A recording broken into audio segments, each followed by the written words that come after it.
I would like to invite to the stage for a panel on the challenges on IRS across Africa.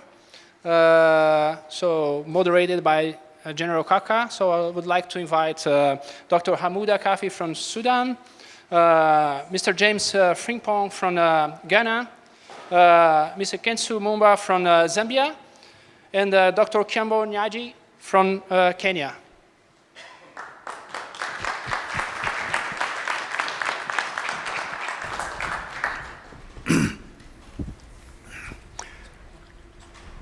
Yeah, thank you very much. I think we are now going to continue, and this is the real business we were all waiting for, to hear from the managers themselves.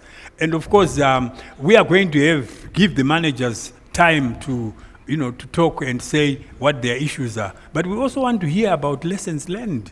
What have they learned in the process? And how can we utilize the lessons learned as a team?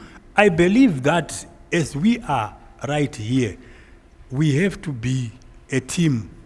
We must remain as a team. The moment we fragment, we are going to have problems. An example I can give you, last year when we had all these problems, what we suddenly found was that some of the countries did not have the insecticides. But we would phone Dr. Kandrino and say, Mozambique, do you have enough insecticides? And he would say, yes, I have the surplus. So we go and take it and give it to South Africa or any other country for them to continue using, because any continued sustenance of lack of a product means that the disease is progressing and the people are suffering. So the question of information exchange is what these have. And let's learn to give each other information so that we can utilize it together.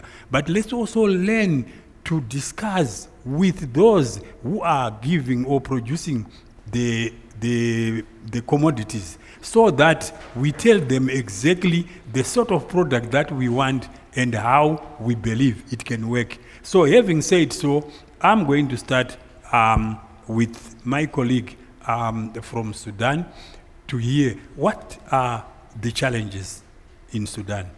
Thank you very much. Welcome everybody.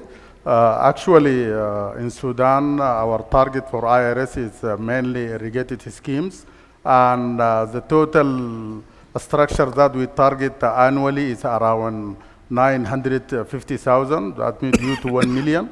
And actually, if I'm talking about challenges, we have, for example, since 2011, we have a global fund just covering around 74% of our target. But we still considering that we have remaining of 26% not covered by the target strategic interventions that we allocated, for example, IRS. Actually, what we're doing now, maybe I can go back just shortly that the problems that we get to not cover this 26, I'm considering that maybe two issues. The first one may be the implication of the resistance, because before 2010 we used pyrethroid and other compounds. I'm consider that two compound is the price is so very suitable. But after we confirm that we have resistance, we shift to carbamates, and since 2011 we use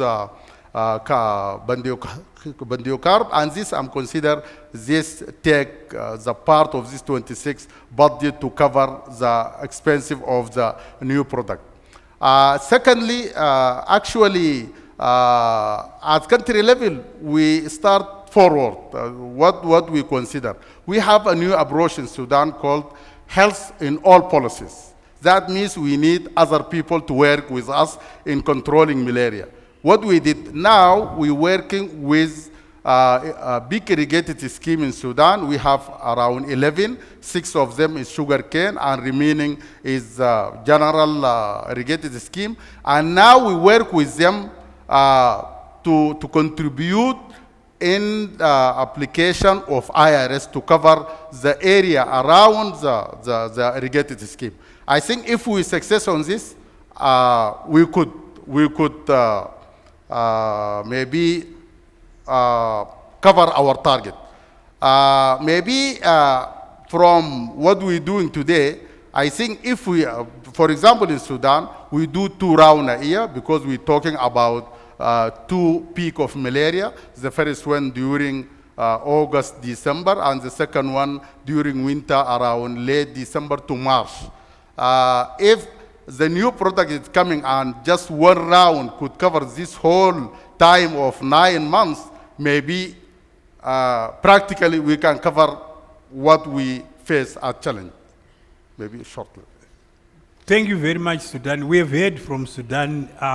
There is a concept, I don't know whether he said hands on or hands together. What did you say? Which one? The one you said you bring everyone to work together. Health in all policies. Yes. This hands is in the all new policies. innovation we're using in the country. Yes, I think this is a good innovation. But of course, the very important point that I got from Sudan was that they suffer from 2 peaks and they've had to spray twice. Now, as we go to discuss, do we have a product that they can spray once and cover up to the end? And of course, as I was saying, this can be a cost-cutting measure that can actually preserve their budget so that they can maximize on other interventions. Now, I would want to take Zambia. Zambia, you are in the E8, of course, and of course, your mode of operation is guided by the E8. And what can you tell others? What can they learn from Zambia and you as representing the E8 sitting there? Thank you very much. To start with, one big achievement is that we have political will. So initially we had the National Malaria Control Center. It has been rebranded, and our Republican president launched that in 2017. We are now called National Malaria Elimination Center. And in tandem with that, we've even done a strategic plan on how we eliminate malaria. So that's a big achievement. We also have support from the community, the recipients of our IRS intervention. That is the community. But again, the other challenge with the community is that it's their perception of the disease malaria. So what is required is to work hard on our part to educate them, because their perception may not be a top priority. But with us, we do realize that the low-income group or communities are affected by this disease. The other point is that the conditions are now suitable enough with the climatic factors or climate change issues, and we now have vectors thriving, so to speak. So operational-wise, we did have challenges with the pyrethroids and the carbamide groups in terms of resistance, the vector resisting to those. So this time around, we've reverted back to DDT, and we'll now include the new products or mode of action that is clothianidin-based insecticide. And we plan to cover the 10 provinces of Zambia. And we've partnered with our partners, Quite OK Global funds government directly. Then we also have a Presidential Malaria Initiative, that is USAID. And we also have MASEPA coming in. And in a small way, but in a big way in our sense, Zambia sugar companies or plantations, they're also covering the area. As you may be aware, these require a lot of water, and these are breeding sites for mosquitoes. We also have the mines. We have Copper Belt, where most of the towns there are mining towns, so we also have support from them. So with that, we hope to cover the entire nation this spray season. And we've had challenges with rains. The northern part of Zambia, we are closer to the equator. We do have rains within our spray period. So hence we start earlier. So that's another challenge. The other one could be some of our communities do shift from their residential areas to where they can cultivate or to where they can harvest caterpillars. We consume caterpillar from Zambia. I'm sure you're familiar with that. So they normally shift. So at a time when we are spraying, they may not be available. So that's the challenge with the community. That's how come, coupled with the perception of the disease, we want to enlighten them so that then we can cover more structures. Thank you very much, Zambia. I think there are similar issues raised here. Zambia has sugar plantations, which are also common in Sudan, and that's very important because the two will have to discuss maybe later how and what is happening within the control systems and how they manage. But Zambia has also brought another dimension, of course, the mining sector, and we have also had from Zambia the mobile populations or who move according to seasons, either going for fishing or looking for the mopani worms or caterpillars. And of course but one of the areas he raised was that the way the communities respond to IRS is based on their perceptions. Now my question would be, and to all the NMCPs here, this is an issue of communication. It's an issue of SBCC. Do you have in your IRS component a communication strategy that is inscribed in your national SBCC or communication document? Because definitely the way I see it is that all these diseases must have a specific communication strategy that actually makes sure that the people are, get to understand and support IRS in the end because it is beneficial to them. And so this is where it comes to. But maybe before I forget, of course, the managers would know that us as RBM, we are currently supporting the development of their national communication strategies. And this is the moment where the IRS component in terms of communication can actually be embedded. And so that's what we have seen between the two. Now, I may go to West Africa. We are going to hear from Ghana on the same issues. Ghana. Thank you very much, General. Let me start by saying that the history of IRS in Ghana started with Anglo-Good Ashanti, a company that I believe most of you here are familiar with because it's a South African-based company. Anglo-Good Ashanti has a mining concession in Ghana, and in the district where they are mining, that's Obuasi district, they started to implement IRS with their own funds. And the lessons learned from that spurred the company on to apply for the Global Fund grants to implement IRS in Ghana in selected districts. That is to go beyond Obuasi and do it in parts of the country that the program want to introduce IRS. Then the USAID PMI, that is the President Malaria Initiative, also came in to do IRS in other areas that Agamal couldn't cover. That is where the history of IRS in Ghana began. Unfortunately, Obuasi, which is the epicenter of IRS, I must say, if I may use that expression, is experiencing insecticide resistance to all the known and common and affordable insecticides that are currently being used. So it got to a point where they couldn't actually implement IRS. Because Obuasi is left out during the mass distribution of LLIs, because it's an IRS zone, we don't distribute LLI based on the expert advice that you don't duplicate efforts. And according to our own strategic plan, you don't have to implement the same vector control intervention in the same area where you are doing IRS. And so there is that challenge that Agamal faced. Should we go back or should we continue? And that meant that if they don't do IRS, cases begin to rise, which we observed, especially in Upper East region where they went in, the Global Fund grants were not enough, and they had to scale back. PMI initially started from 9 districts in the northern region. At some point in time, the cost of the insecticide was so high that they had to scale back to 7 districts. These are the challenges. To speak of SBCC, yes, both entities implementing IRS have inbuilt social mobilization components. Agama has their own institution that they train to embark on community engagement. PMI also relies on the Communicate for Health project to embark on the social mobilization. All these put together the IRS is facing the challenge of insecticide resistance. And that means that when you presume that the people are protected by IRS as a vector control, because of the resistance, it actually will not work.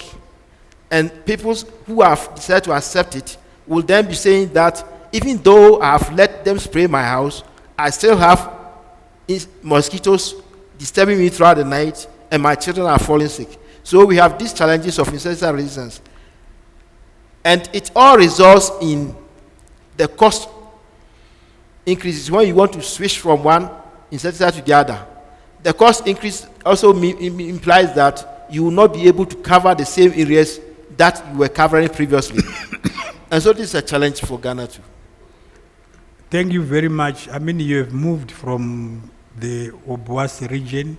Of course, we are talking of the mining, so the mining is becoming common here. But the question that I may want them to answer later, particularly Zambia and Ghana, is, are there any corporate responsibilities, social responsibilities from the mining sector to support IRS? What are they doing in those areas? That may come later. And of course, we have also brought in the challenge of decreasing the number of districts, because what they are using and what is available is not enough to cover those districts. Their pockets actually dry up much quicker, and so they are not able to cover. But we also have the issue of resistance, which he has brought out very clearly, to say that people may then complain that, yes, you have sprayed, but we are still being beaten. Yes, you have sprayed, but my children are still getting sick. And where is the problem? Then you have a challenge of explaining to them, you know, on an issue that becomes very, very difficult, even for scientists themselves. Now, Mzee Ngagi, tell us from East Africa. Okay, thank you, General. Ladies and gentlemen, allow me to go through a short experience of Kenya with the hope we are all going to listen together and ask ourselves, why has IRS gone down, and why has malaria incident gone up? And to be able to interrogate the report which has been presented, I would like to give a short history of IRS in Kenya, look at the challenges, and see what has been happening over time. IRS, we started in 2008 to supplement nets, because we still believe nets is our major vector intervention. And with that, let me first of all go back a bit and tell you, we are talking of a country with 47 regions. Of those 47, we think malaria is a serious problem in 14, which requires both nets and IRS, among other vector interventions. So let's look at that. So when we started, the main choice of insecticides was N-pyrethroid. Would that be deltamethrin, cypermethrin, or rhabdasiethrin? And therefore, we scaled up year after year until the year 2011. We started with the 2 counties, and in the year 2011, we had gone to 5 counties out of those 14. But something terrible happened in 2012. That is the time when global malaria was warning people, unless you take care of your nets, unless you start managing insecticide resistance, you are likely to lose nets. And therefore, as a country, we took that seriously, and we said we should not be spraying with pyrethroids again. That had a big implication, because when we looked at the choice of what are alternatives, we couldn't get. Thank God, at least now, Mbeya has come with an alternative. So we struggled, and from 2012, 13, 14, and 15, we couldn't get any suitable molecule. And therefore, that brought our IRS program to its knees. And therefore, that time, no spray. So from 2016, we got one molecule, acteric CS, which was the only non-pyrethroid which we could lay our hands on, and that is the insecticide which we are using to date.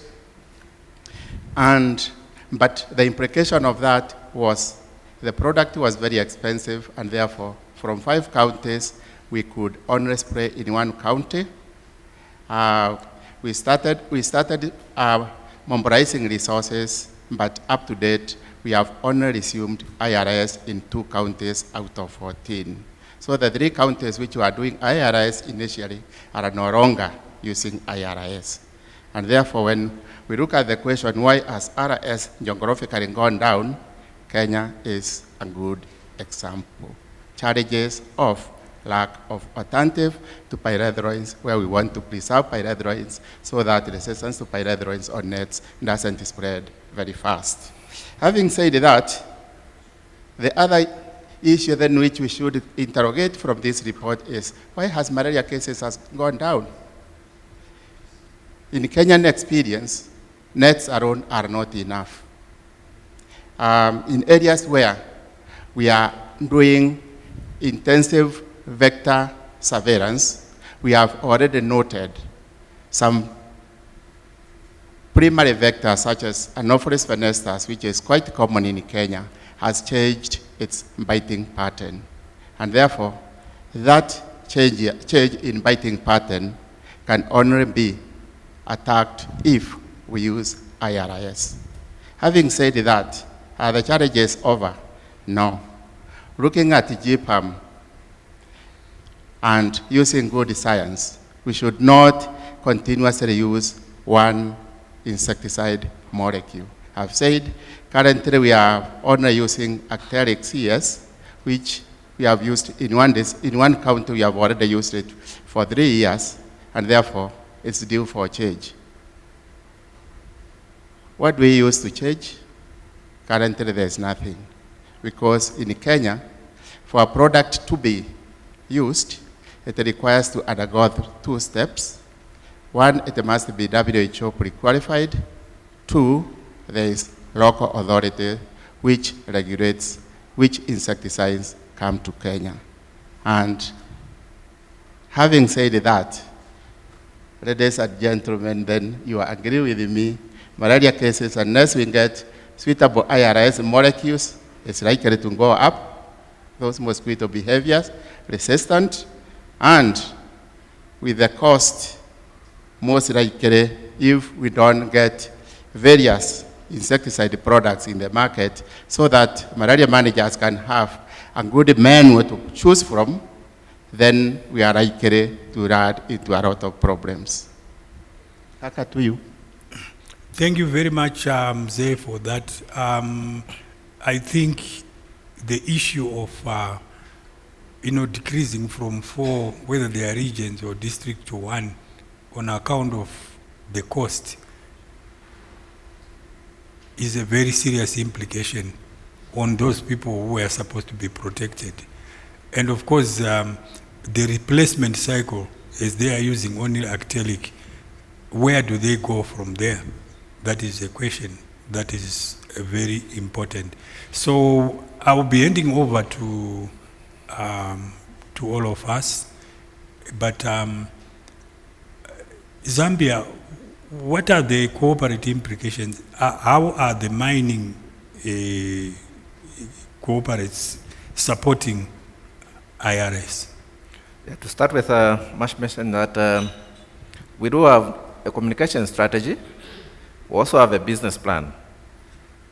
And to add on, we've now come up with End Malaria Council. So now, the responsibility of mobilizing resources and talking to our partners, stakeholders, will now be moved to the End Malaria Council. So now we've had challenges with certain corporate bodies who are headquartered outside Zambia. And at times, they have not been very open with the profits they will have made. But again, besides that, we're also trying to find a way of how they can partner with us in terms of funds. Others have been very skeptical about funding the government directly, yet others would want maybe a separate entity to handle their funds, value for money, so to speak. So the End Malaria Council is looking at that, so that then there would be partners and corporate entities are satisfied. And we've realized the fact that the mining companies can do more than what they are doing together with the other private sector. So to that effect, the End Malaria Council is taking up that role. And of course, with the guidance of Roback Malaria team, already we have the team in Zambia, and they're also helping us at that level under African Union to actually talk to the so-called board members out there, whether they're in Europe, in Australia, or in America, so that then they are shown and given figures to say, this is how much you make. Why can't you plow back? The so-called social responsibility is not much. So we want them to do more. Thank you. Thank you very much. My last question is, hopefully one of you is going to answer. How do we maximize IRS, not only to decrease the number of deaths and cases, but we have the GTS milestones that need to be achieved. We know they are set from 2016 to 2030. Will we get to 2030 if, from what I'm hearing, IRS is in serious problems here? How do we maximize that to achieve those milestones? Okay. Yes. Okay, thank you so much. I think if we need for IRS to be maximized, I think we need to consider the history of IRS. If we all know that by using IRS, their malaria was eradicated from more than 30 countries. I think if we take that lesson, I think we need to emphasize on IRS. And I think there are good future. Now we have new molecule that take long time, as I'm considered, for example, in Sudan, we spend more than 4 million for operation cost for application of IRS. If we have like new product that will lie for 9 months to cover the two peak of malaria, that means we have like more 2 million. This will cover what we have as problem. I think if we go on that way, I think we could success to increase the number of populations that covered or protected by IRS. Also, in reality, for example, in Sudan, as I mentioned, we have 11 irrigated schemes. We got like collaboration forum composed of more than 6 ministers, for example, Minister of Health, Minister of Agriculture, Minister of Environment, and Minister of Industry. We have this forum is made by presidential resolution, and we visit all these 11 irrigated schemes, and even as part of this presidential that to have a unit of malaria and schisto control in each irrigated scheme, and full operation cost of everything needed by this unit to control malaria and schisto will be paid by irrigated scheme. I think if this done in many areas, for example, we have mining, we have oil in many countries, they can contribute. If we go this way, I think we could increase and bring IRS back as in the past during DDT era. Because in the past, all countries, they spray just 2 rounds of DDT, 6 months, will cover the whole year. This reduce malaria better than better than pyrosteroids that end in 3 months or something. I think if we consider all this history and make and treat this all information together, I think we could go forward. Thank you very much. The historical perspective has come in, and I think it's not very often we look at where this thing came from in order to guide the future. Because the lessons learned were always there, but we tend to not to use them. Is there anyone else who would want to add on to this? Yes, Ghana. Thank you, General. I want to add that in Ghana, in those areas where we introduced the IRS, Upper West region and Northern region, in the very short time that we were implementing those few districts, the parasite levels amongst children less than 5 dropped more than 30 percentage points, from as high as 51% in Upper West. When it was measured again in 2014, it came down as low as 25%. And further still, when we added SMC, it dropped. I think this is an advocacy tool for the program to use to mobilize more resources, whether from within or from outside, to expand the IRS coverage. And also, with the oncoming of new insecticides that are effective and probably affordable, which is also acceptable amongst the population, especially if the odor is convenient with them, if there is not, it doesn't have optionable odor, then we can put all these things together and mobilize the resources and expand the IRS, in addition to the fact that cases and deaths due to malaria will be reduced eventually. Thank you very much. You've touched on the issue of domestic funding, which of course, even on the presentation, it was there. How do we maximize on domestic funding? And we've already seen from Zambia that they've done their business plan, they've got their End Malaria Council, which is a much higher body. That, of course, is now being directed from the presidential office, and that means the resource mobilization should be there. It is definitely our duty to make sure we continue to mobilize resources. Politicians may not have the time, but once we put our things together and request them to support those moves, they will definitely be able to do so. Now, I'm coming back to all of us. The questions are all yours, or comments, or any other ideas. Let's hear from yours. We have managers in the room. We may want to hear from more managers. Yes. So if I, just before you begin, just to very briefly say thank you. Thank you, General Kaka, for leading that very important discussion. Yes. And thank you to all our panel members for your expertise that you shared and your experiences in your countries. Yes. So it is important that we have your contribution as well today, and we already have a question which is wonderful. If I could make a request, we will have microphones around the room to assist you, and if I could ask that you speak directly into the microphone so we can hear you nice and clearly. If you could also introduce yourself, would be wonderful. And if you have a specific question for a specific member of the panel, if you could address the panel members. We have time for a few questions, but should we run out of time, we do have question boxes. You have the opportunity to write down a question, a comment, anything that you'd like to contribute, and please to put it into those question boxes. And don't forget that you have your mobile phone, so you can connect through it to your WhatsApp, so you can drop your question to your WhatsApp group as well, and we're going to be looking to it and replying to you as soon as possible.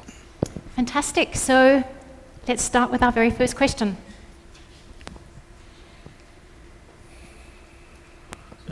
Thank you very much, General and panel members. My name is Samuel Dazi, and I'm a medical entomologist working with the Noguchi Memorial Institute in Ghana. My question is to the NMCPs from different countries. Looking at the challenges of IRS, we've all talked about the cost. One of the challenges is the cost of the insecticides, and the other one is resistance. But I think the other thing we have not really looked at is the impact the agric sector is having on resistance. Because there's a lot of evidence to show that the link between agric usage of insecticides and then the development of resistance to some of the public health insecticides.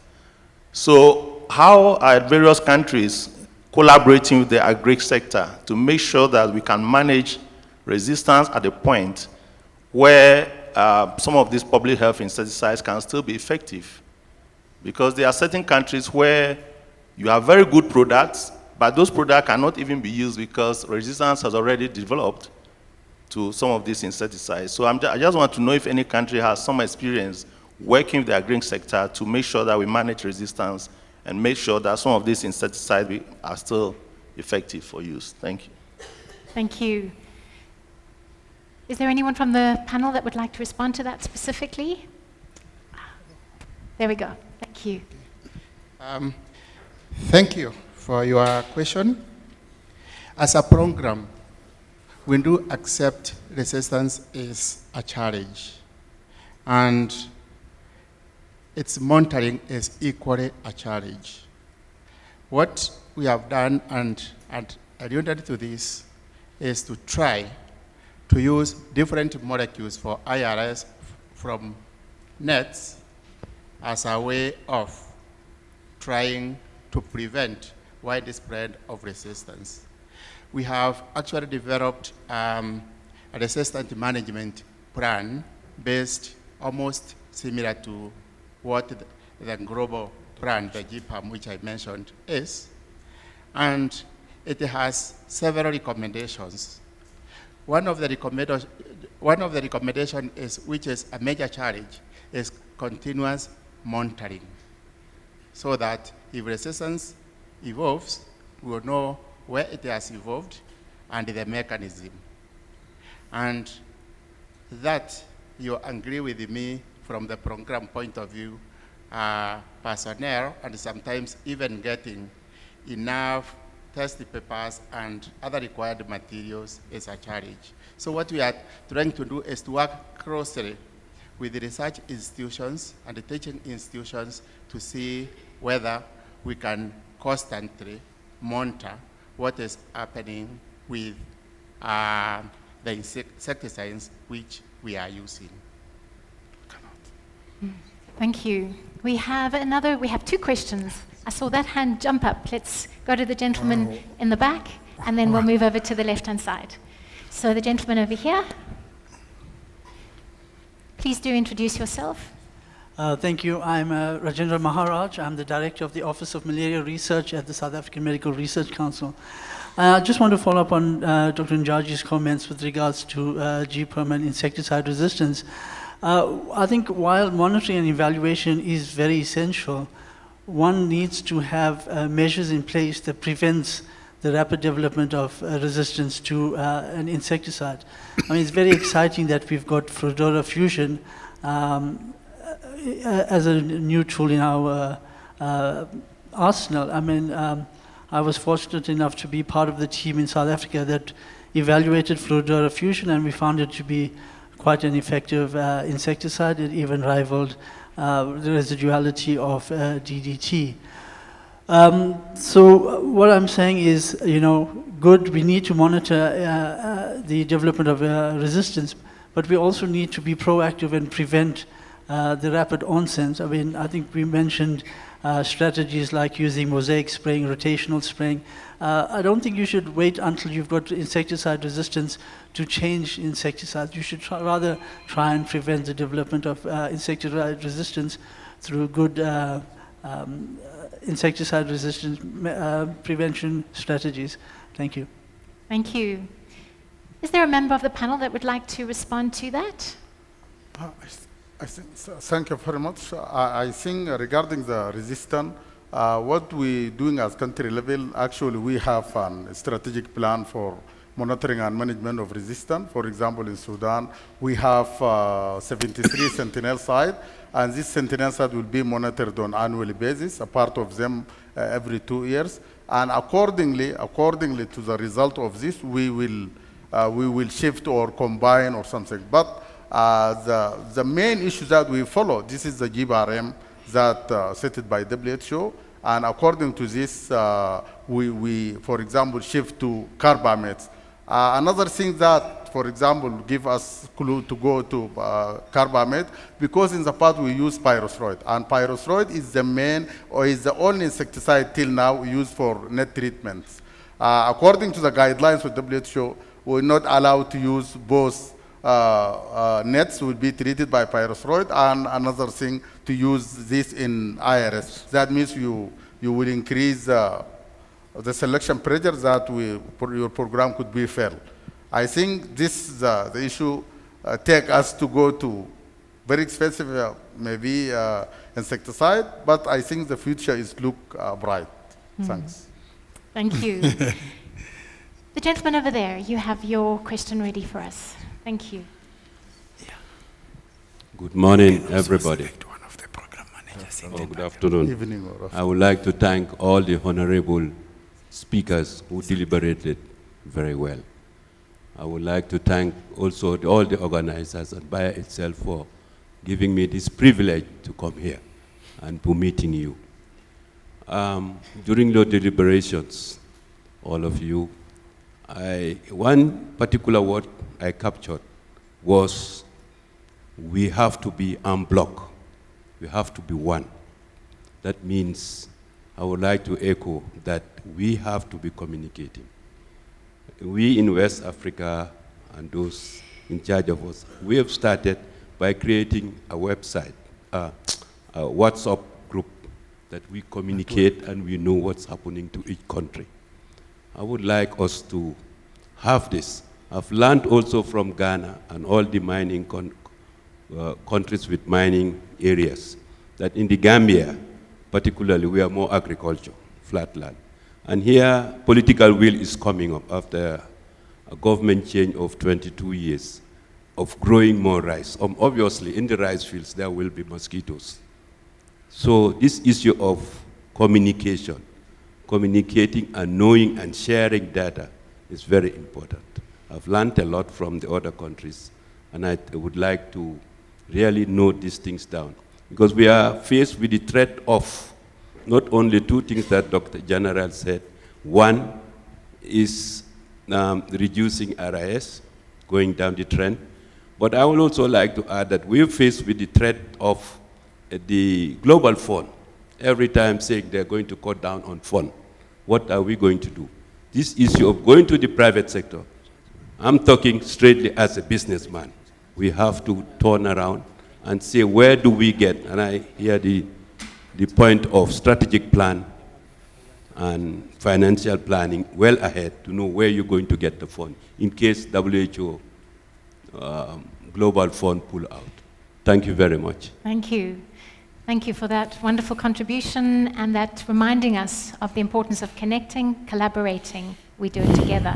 I know that there was the gentleman over here with the red tie and the gentleman behind you raised your hand earlier. Thank you very much. I have two comments. My name is Jasper Ijumba from Tanzania. I'm a scientist and I'm also a university lecturer. I have two comments. One of them is about what Dr. Kaka said regarding the upscaling of the use of ITNs versus the declining use of IRS and versus the increase in malaria cases. I think perhaps it's about time we started looking at the role played by ITNs on their own and ITNs together with IRS and IRS on its own. Because if we are scaling up the use of ITNs and malaria is still going up, then there must be a problem somewhere. Perhaps this could be resistance because all ITNs are based on pyrethroids, and perhaps we should start by using IRS in most cases, and then going in with ITNs. I think that is, but we should start looking at what is the role played by ITNs and what is wrong with use of ITNs on their own. The second comment was about raising awareness amongst politicians and our governments. They should play an active role in supporting malaria intervention measures because they stand to lose too. It's not just that the people are dying of malaria, but if the government spends so much on treating cases, also in terms of people missing out work, that is a loss to the government. But it seems like politicians don't appreciate this unless we tell them this information. Okay, that's all. Thank you. Thank you very much. Absolutely. Another valuable contribution. Is that the gentleman? Okay, thank you. Thank you, General, and thank you, panel members. You asked a very Could I ask that you provoking... introduce yourself? My name is Samuel Esiedu. I work with Anglo-God Ashanti Malaria Control Program as a private sector. Thank you. Coming from Ghana. General asked an interesting question: how do we maximize IRS? And I have interesting thoughts. First and foremost, I would like us to look at the pricing of the insecticide. Can we hit the price down, so down that it becomes much more affordable? Two big components of our operation is labor and price of insecticide. If the price of insecticide goes down, coverage can increase. There is this recommendation that I've also seen from WHO that normally goes on, their policy recommendation, 1 vector control per area. And I would pass on to General through RBM, let it go back to WHO. If this policy can be amended, can we have 1 major vector control plus a supplementary one? I'm saying this because in Ghana, as Dr. Frimpong said, where we have introduced IRS combined with SMC, we had over 60% reduction in malaria incidents, which is tremendous. But we are somehow restricted. And with this, even SMC is just for children under 5. Can you imagine SMC going for the entire population? You will see malaria cases zooming down. So this is a good recommendation that I would plead with WHO. Let's have a second look at this. My third one will be looking at local licensing of insecticides. We have WHO pre-qualification. Then at the country level, the various government will say the insecticides must be registered in country. Is it just a registration or taken through another process beside what WHO pre-qualification listing has done? That delays processes. That makes it much more difficult for people who have, or companies that have insecticide to actually sell out, because you have to go through all the bureaucracy and stuff like that. So can various countries' government look at the local licensing of insecticide and make it much more faster? If it has a WHO pre-qualification, why can't they download it or contact the WHO, get the information, and make the registration much more simpler and easier? Maximizing IRS, I will call for direct government support. Various governments should have direct input into IRS. If we believe bringing malaria to an end, to eliminate, let's increase government support. I would also like to look at more improved institutional options. If in Ghana, and again in the example that we had from Zambia, we have the mining companies involved in IRS. Can the various government use a portion of the royalties directly paid to the states be channeled back into indoor residual spraying? And it can help with malaria prevention. They have it running. Ghana, Anglo-God Ashanti is looking at the opportunity in conjunction with NMCP to plan a meeting with all the mining companies so that a portion of their profits can be used, channeled back into indoor residual spraying. And I think these options would help improve malaria cases going down in our continent. Thank you.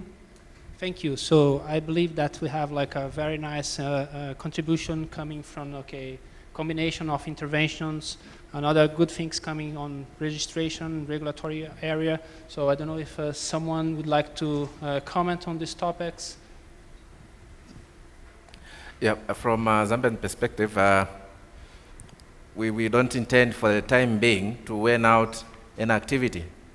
For instance, the southern part of Zambia, we've combined IRS with case management. We are now training community-based agents, so-called community health workers or community health assistants, to help us with case management, where they will trace a case or identify, treat, and make follow-ups. So case management plus IRS and use of ITNs, for the time being we'll combine them because we've seen the benefits of doing that for some time.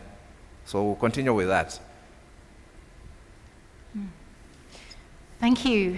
We have a gentleman that had his hand up, and I see there are still a few hands that have gone up. We have a few more minutes for maybe one or two more questions. Remember that if you have a comment, an insider question, and there isn't enough time to hear all your questions, please don't forget about the question box. Yes. Yes, thank you. My name is Baltazar Candreño. I am NMCP Program Manager in Mozambique. So first of all, I would like to congratulate the speakers for this afternoon. So they did very well. I come with the question with Dr. Kaka raised about why the IRS is going down. All of us talk about the insecticide resistance. So I'll talk about another issues. All of us we know how is the IRS process. How can we do the IRS? We need to training people. We need to go to the field. We need to supervise the people.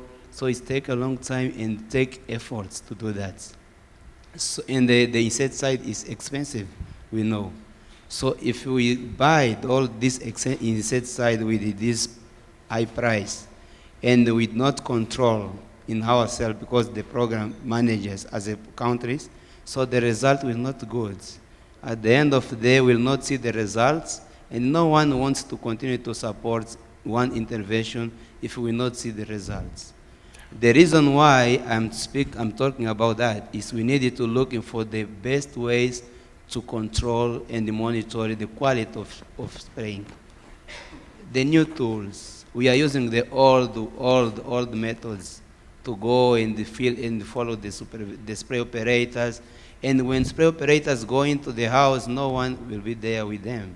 And we know that now the people change. People now, the behavior is different than 10 years ago. Now the people want money, people want the new things. The situation is very different in different countries. So we need to look, okay, we have now Fludora, but we have tools to monitor and to control the quality of spraying. Or we'll still to continue to control, to do the entomology, the monitoring takes time. So we need, 6, 8, 9 months after the spraying. So, so that's one issue that I would like to come on board. And I don't know if the Fludora start to thinking about the new tools to control the quality of spraying. Thank you. Thank you. Thank you. And I think you're raising a significant challenge. So I know there's the gentleman directly behind you had a question. If we can pass the microphone. Thank you. Okay. My name is Dr. Masamba Sila. We'll get you a microphone in a moment. Okay, Sorry. thank you. I'm Dr. Masamba Sila from the National Malaria Control Program in Senegal. Thanks to the panel people for their contribution. So my concern is that IRS mostly target endophagic vectors. I mean, Anopheles vectors that bite or rest inside homes. As we know that more than 50% of malaria transmission occur outdoor. So what about the concern of mosquitoes biting people outside homes, outside rooms? Is Bayer trying to figure out another way to target those exophilic vectors, those vectors that bite outside? If really you want to achieve a malaria elimination in the future, we need to take into account that percentage of transmission which occur outdoors. And also, once IRS is set inside a certain environment, it seems like mosquitoes get a little bit informed about what's going on around. You have to figure out that, for example, when they fly from the nearby forest environment into home, they know where people are sleeping. And they know that if we set long-lasting insecticide net into homes, so they no more wait until, for example, 10 p.m. to come into homes to beat people, to bite people. They come earlier, they change their behavior to crepuscular beating vectors, to achieve their blood meal. Thank you. It might be the same way with IRS. So mosquitoes, for example, might smell around that there is an insecticide sprayed in. So they develop other strategies also trying to get their blood meal around. So all those aspects for me need to be taken into account to achieve a good vector control strategy. Thank you. Thank you. I'd like to go back to the panel. We've had a few contributions, a few issues and challenges presented. If I could ask for the panel's response, and then I am aware that there's a gentleman with the microphone ready, but let's have our panel weigh in for a moment. Justin, do you want to I just want to speak respond, since that was Yes. a question to Bayer, as I understood it. And I wanted to respond because I think it's really important that, so fluid fusion is an example of a product to tackle one of the major challenges which I think we're all very well aligned on, which is resistance. So in the phasing of our development, we try and tackle some of those immediate challenges, and of course the resistance has been present for some years, and obviously the development of fluid fusion has taken some years. So first step, our development portfolio, come up with solutions to improve your choice in resistance management in your malaria control programs. Fluid fusion is the first one, and as you heard from Jackie, we're working with the likes of IVCC to also look at other compounds coming for existing interventions like NETs and IRS. But following that, and we're already starting this process, we are definitely looking at residual transmission. Outdoor biting, outdoor resting, and all of those challenges associated with that. We are very active in that. I just spent 4 days in Tanzania with Fred Rosokumu, who does a lot of work in this for exactly that reason. Okay, so I just wanted to reassure you on that front. Thank you, Justin. So I am aware that our panel might want to weigh in as well. I also know that the gentleman over there has a microphone, and we do need to move our session to a close. So I'm going to ask if you could please respond, and we'll then have just the final question before we move to our break. Okay, thank you. I think the only issue which I wanted to respond is exactly what he has said. Remember, as I was talking, I said bed nets alone is not a solution, because we have already started noting fenesters are biting way far after people have come out of their bed nets. So one of the challenges, again, just like monitoring of insecticide resistance, which is facing programs, is lack of enough personnel and technical knowledge to intensify vector surveillance. Because as you put one intervention, there will be selection pressure, and therefore, where you have been having several species biting outdoor, you might have a change. You may even have a change in vector population, where some species which were not primary vectors now changes to become primary vectors. So those are challenges which requires constant monitoring and checking what is happening. But all what we are saying, this is one step which is giving us a leeway to have a wide range of choice. Thank you. Could I ask you to be brief and succinct, and please do still share your point with us? Thank you very much, Bea, for connecting us and also combining efforts from all the contributors in this house. I also want to contribute. It's not a question, but it's a contribution to share with the house. For us to reach the GTS goals, IVM is one way, which we did not discuss much in here. Let's think of all countries, all national malaria control programs, developing integrated vector management plans and implement them. The issue of insecticide-resistant management plans and their implementation is one core issue which I picked from this interaction or this connection. Dr. Jacqueline, you were very precise in saying that Bayer is contributing. You are not declaring that you have the best tools. It's one of the issues which manufacturers trick us as programs to say, this is the best tool to deal with malaria. This is the best tool, but Bayer is saying, we are coming up with a contribution. That contribution should be everyone or every manufacturer's terminology as we move out from this launch to say, I am contributing to the reduction or to the elimination of malaria with this tool. We had limited tools for our insecticide-resistant management plans. So, Bayer, thank you very much for bringing in another tool which contributes to the fight against malaria. IRS is not just spraying. We talk of coverages, which we describe as high-impact coverages. You can spray 60%, you can spray 70%, but is that effective? Let's aim at reaching the minimum which WHO has set.